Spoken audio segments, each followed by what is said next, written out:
Assalamualaikum warahmatullahi wabarakatuh. Alhamdulillahirabbil alamin. Wassalatu wassalamu ala asrofil anbiya'i wal mursalin. Asyhadu an la ilaha illallah wa asyhadu anna Muhammadar Rasulullah. Allahumma sholli ala Muhammad wa ala alihi wa sahbihi ajmain, amma ba'du. Alhamdulillahirabbil alamin. Marilah kita panjatkan puji syukur kehadirat Allah Subhanahu wa taala yang telah melimpahkan banyak sekali kenikmatan kepada kita semuanya, sehingga pada pagi hari ini atau mungkin juga siang hari ini ya, karena asinkron ini kita bisa mengikuti ya kuliah perdana mahasiswa baru 2020 Prodi Teknik Sipil Program Sarjana jurusan Teknik Sipil FTSP UII. Ya, pada kesempatan kali ini saya akan menyampaikan ya sedikit tentang sejarah ya, kemudian kurikulum Prodi Teknik Sipil Program Sarjana. Ya, kita mulai saja.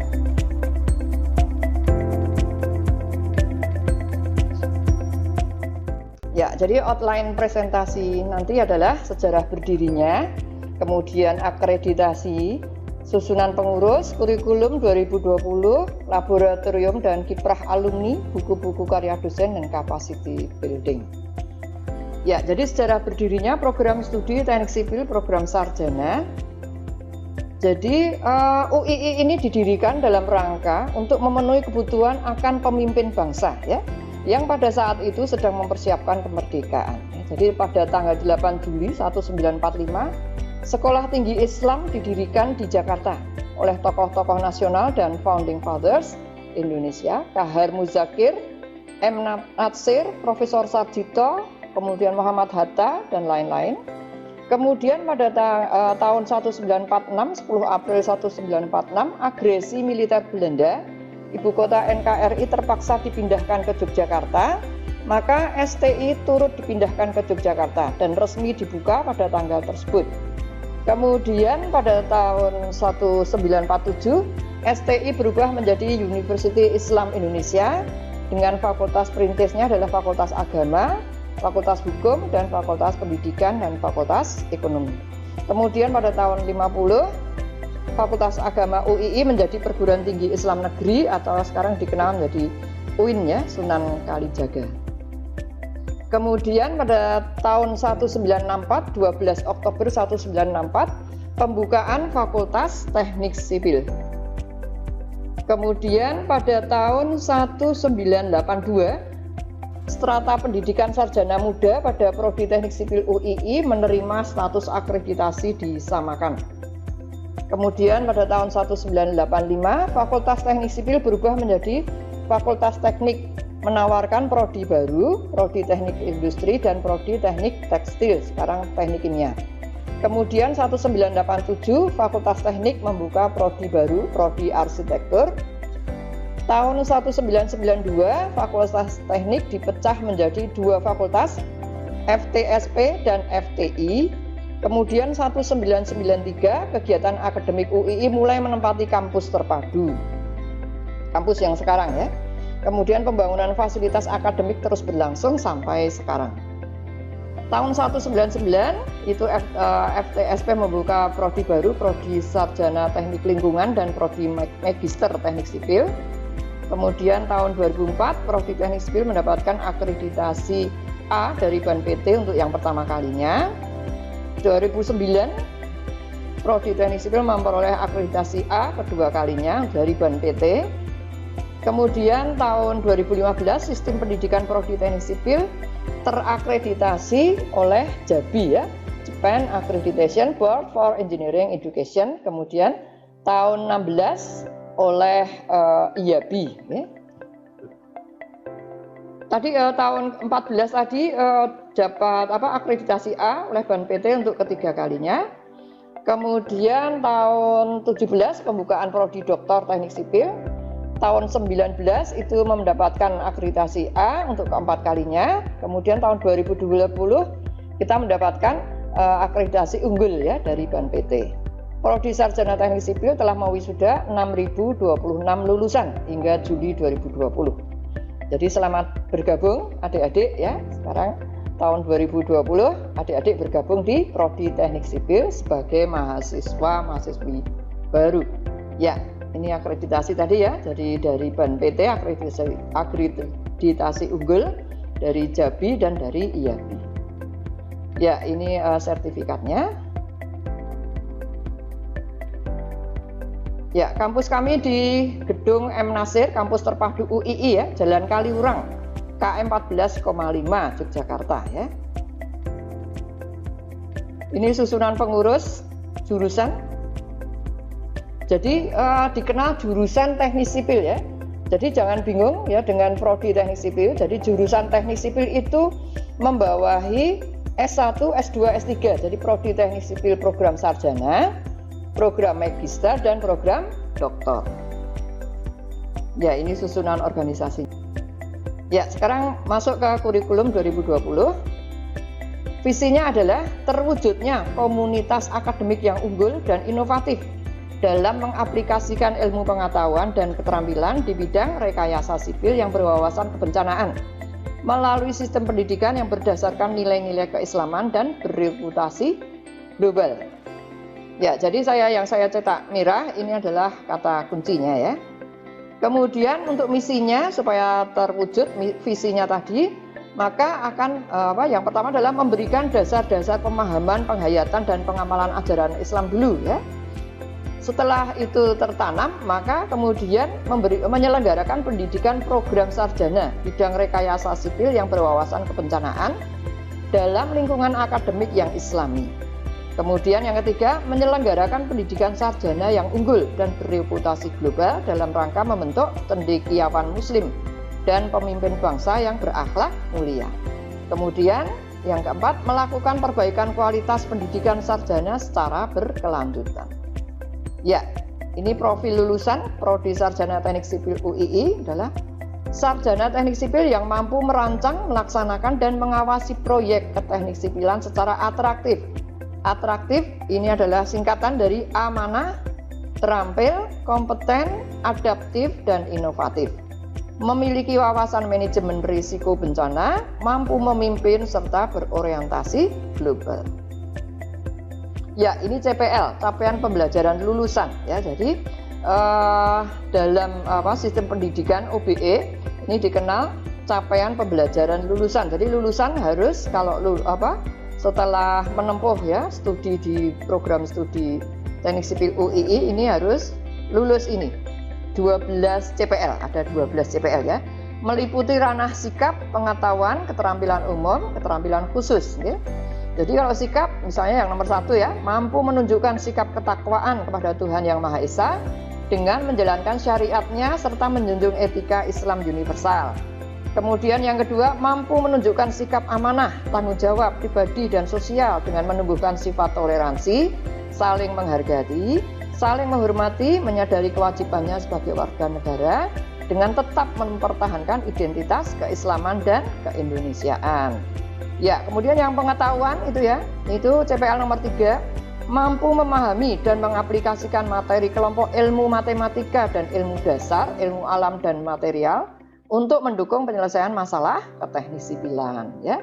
Jadi yang pengetahuan ini ada 3, CPL nomor 3, 4, 5, kemudian keterampilan umum itu CPL nomor 6, 7. Di antaranya adalah nomor 6 ya, CPL nomor 6, mampu memimpin dan berinteraksi secara efektif dalam tim kerja yang multidisiplin dan multibudaya, serta mampu berpikir multidimensi, kreatif, inovatif, adaptif yang berbasis keunggulan lokal untuk meningkatkan peran kontributif dalam memajukan masyarakat. Nomor 7 itu kemampuan berkomunikasi ya. Kemudian keterampilan khusus ini dari CPL nomor 8 sampai 12. Di antaranya adalah nomor 8 itu pengujian ya, laboratorium. Kemudian yang nomor 9 itu tentang IT, alat bantu rekayasa modern ya. Kemudian yang nomor 10 itu mampu merancang bangunan. Kemudian nomor 11 itu mampu mengidentifikasi, merumuskan, menganalisis dan menyelesaikan permasalahan dalam bidang teknik sipil. Kemudian nomor 12 mampu memanfaatkan keterampilan manajerial ya dalam proses perancangan, pelaksanaan dan pengawasan pada pekerjaan keteknik sipilan berdasarkan etika profesi. Ya, itu tadi 12 CPL yang semuanya harus kalau lulus dari S1 itu harus mencapai ini, mempunyai kemampuan 12 ini ya. Kemudian lingkup bangunan yang menjadi bidang kerja teknik sipil adalah bangunan gedung, bangunan perumahan, bangunan jalan, jembatan, bangunan pelabuhan, bangunan terowongan, bangunan industri, bangunan waduk dan bendung, atau infrastruktur yang lain, misalnya bangunan drainasi ya. Kemudian bidang kerja lulusan itu konsultan sebagai konsultan perencana, konsultan supervisi, manajemen konstruksi, kontraktor, developer, instansi pemerintah, peneliti, akademisi, dosen ya, dan bank ya. Jadi ini tergantung dari minat dan bakat, minat dan kemampuan ya. Jadi adik-adik semuanya nanti mau jadi apa ya. Kemudian keunggulannya ya, terakreditasi tadi ya sudah kami sampaikan. Kemudian 38 dosen, 15 doktor, 3 profesor ya, 17 lulusan luar negeri. Kemudian mempunyai prodi jenjang S2 dan S3, 8 laboratorium yang sangat baik dan lengkap. Kemudian beasiswa dari dalam dan luar negeri, kerjasama dengan instansi dalam dan luar negeri, sarana prasarana sangat baik dan lengkap. Beasiswa, jadi adik-adik nanti bisa mendapatkan ya, mencari beasiswa ini dari bidik misi, beasiswa peningkatan prestasi akademik, beasiswa bantuan mahasiswa, beasiswa Toyota Astra, beasiswa BRI, beasiswa Bank Mandiri, beasiswa Kahar Muzakir Sarjito, beasiswa mahasiswa berprestasi, beasiswa lembaga mahasiswa, beasiswa penghargaan minat dan bakat penalaran keilmuan, beasiswa penghargaan publikasi karya tulis mahasiswa, beasiswa mahasiswa unggulan, dan beasiswa alumni. Jadi banyak sekali ya adik-adik nanti bisa mendaftarkan kalau memenuhi syarat ya. Kemudian masuk ke sistem pendidikan S1, jadi pakai OBE, Outcome Based Education, dan SKS, sistem kredit semester. Jadi jumlah SKS ini 144 ya. Wajibnya 128 SKS, pilihannya 16 untuk reguler. Untuk yang magang itu 138 SKS wajib, pilihannya 6 SKS. Kemudian tiap semester itu antara 18 sampai 20 SKS. Kemudian kuliahnya tatap muka, bisa langsung, daring, dan luring ya. Luring atau daring, jadi tatap muka langsung ataupun dengan melalui online. Kemudian 2 evaluasi CPMK dan 2 remediasi. Syarat lulusnya adalah 144 SKS, IPK-nya 2,5 ya. Tidak ada nilai di bawah C, lulus BTA Al-Quran, nilai CPL lebih besar ya, dari 55, nilai CPT ini adalah bahasa Inggris ya, lebih besar dari 425, dan aktivitas kemahasiswaannya 60 SKP. Sistem kredit semester itu apa? 1 SKS itu 170 menit ya untuk perkuliahan tiap pekannya. Kegiatan perkuliahan itu 50 menit, tugas terstruktur tutorial itu 60 menit, belajar mandiri itu 60 menit. Atau 1 SKS 170 menit untuk praktikum, untuk praktek lapangan, untuk penelitian, pengabdian, kuliah lapangan. Ini hati-hati ini ya, jadi ada ancaman drop out ya, jadi diseleksi ya, nanti adik-adik 4 semester pertama harus mendapatkan paling sedikit ya 40 SKS ya. Syaratnya adalah 40 SKS terbaiknya IP-nya lebih besar dari 2 ya. Kemudian lolos DO lama waktu studi itu lulus dengan lama waktu kurang atau sama dengan 7 tahun. Jadi kalau lebih tidak bisa ya, tidak lulus atau di DO ya. Kemudian ini kurikulumnya, jadi terbagi dari semester 1 sampai semester 8. Kemudian ada pendidikan umum, ada dikelompokkan ini ya, jadi ini kelompok pendidikan umum, kemudian kelompok mata kuliah matematika, kemudian kelompok mata kuliah keteknikan ya. Jumlahnya ini 144 SKS. Ini contoh surat pendamping, surat keterangan pendamping ijazah ya. Jadi CPL tadi, 12 CPL tadi diukur ya, diukur, kemudian akan diberikan pada saat lulus itu SKPI-nya ya. Jadi surat pendamping ijazah, surat keterangan pendamping ijazah seperti ini. Kemudian jangan dilewatkan ya. Jadi nanti ada kesempatan menjadi asisten dosen ya untuk mata kuliah berpraktikum, mata kuliah perancangan, matematika, analisis struktur. Ini akan menambah pengalaman ya. Kemudian wawasan juga ya, keuntungannya menjadi akademik, potensi akademiknya meningkat, kemudian non akademiknya menjadi misalnya dilatih kepemimpinannya seperti itu ya, bisa mentransfer ilmu, membimbing adik-adik dan sebagainya. Ini sangat bagus. Kemudian untuk terbentuk supaya mendukung proses belajar mengajar dengan baik itu ada suasana akademik ya yang kondusif ya, dengan mata kuliah berpraktikum, mata kuliah perancangan, tugas-tugas terstruktur ya. Kemudian praktek kerja, KKN, kebencanaan, kuliah pakar, ekstrakurikuler dan student centered learning ya. Ini akan mendorong ya, akan membentuk suasana yang kondusif untuk belajar ya. Kemudian ini ada kolokium, jadi semacam seminar seperti itu. Kemudian mengikuti lomba-lomba ya, itu akan membuat suasana di kampus itu saling berlomba-lomba ya dalam kebaikan ya, supaya menjadi yang berprestasi, kemudian membentuk semangat belajarnya itu sepanjang hayat. Ini di International Conference. Nah, ini lomba-lomba. Kemudian ini sedikit tentang kiprah alumni ya. Jadi banyak sekali alumni kita yang sudah berhasil di luar ya. Ini Mas Alanja Sayuko, ini dari bekerja di PT Chevron Indonesia ya. Mas Eko Sulistyo Atmojo juga. Kemudian Insinyur Eman Surahman, Master Engineering, ini adalah Direktur Paskita Sangir Energy. Kemudian ada juga Muhammad Ghazalisman, ini mendapat kejuaraan sosiopreneur terbaik. Kemudian banyak sekali, ini Mas Eri, Direktur PT Hutama Karya, Mbak Elvi, Direktur Umum PT Adimix, kemudian Insinyur Linda, Rektor Universitas Batu Raja, Farid, STMT, Direktur Utama PT PDC, Wawan, STMT, Perwira Karier di Angkatan Darat, Surya Febrianti, Kabid Perumahan Provinsi Sulteng, Aidil Fitriansyah, ini Kepala Staf BIM PT Wika. Ya, ini buku-buku karya dosen, jadi dosennya dituntut untuk membuat buku ya, supaya berkembang ya, dan maju, tidak statis ya. Banyak sekali buku-bukunya.